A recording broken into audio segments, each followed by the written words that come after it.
Are Cuban male ballet dancers the most masculine in the world? Hi, I'm Claudia, and my PhD dissertation focuses on Soviet and Cuban ballet. I posted a video on how ballet survived the Cuban Revolution, but survival came with changes. One of them was changing the image of the male ballet dancer. In 1981, American ballet critic Walter Terry wrote that the Cuban men are macho. That is, they wear their virility like a cloak of honor, like a laurel wreath worn by winners of an ancient Olympiad. But where did that stereotype come from? In the first decade after the Cuban Revolution, the state created forced labor camps called Unidades Militares de Ayuda a la Producción, or UMAP for short. Inspired by Che Guevara's New Man principles, the state imprisoned hundreds of Cubans whom they thought were ideological opponents, counter revolutionaries, or antisocials. Men who were considered effeminate or gay were the most numerous. In Visions of Power, historian Lilan Guerra argues that, effectively, they diverged from the discursive and mental framework that constituted the Fidelista state's vision of events,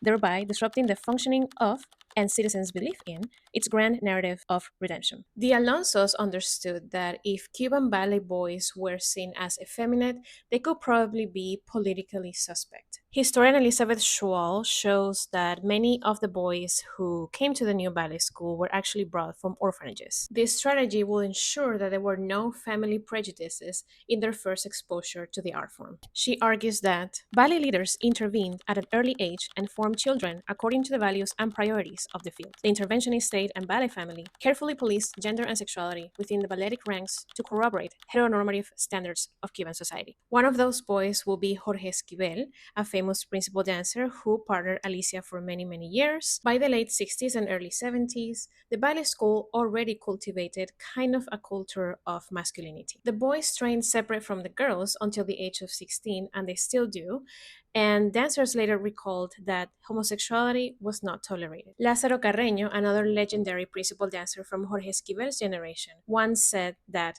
homosexuals are not allowed to be ballet dancers. The British journalist who was interviewing him argued that if the state saw any deviant boy, they sent him to, quote, grinding manual job as different from dancing as possible. So they were probably expelled from the ballet school as well. So it's probably not a coincidence that we know of that most of the male dancers from this generation do not identify themselves as gay men. In a society where effeminacy was seen as counter revolutionary, the ballet boys needed to represent the revolution. As Jorge Esquivel himself later said in the 90s, Castro wanted the men to symbolize everything proud and noble in Cuba. When boys were chosen for the school, they could not be weak. They had to represent the country, Castro, and the revolution. So, what questions do you have about Cuban male ballet dancers and masculinity in Cuban ballet?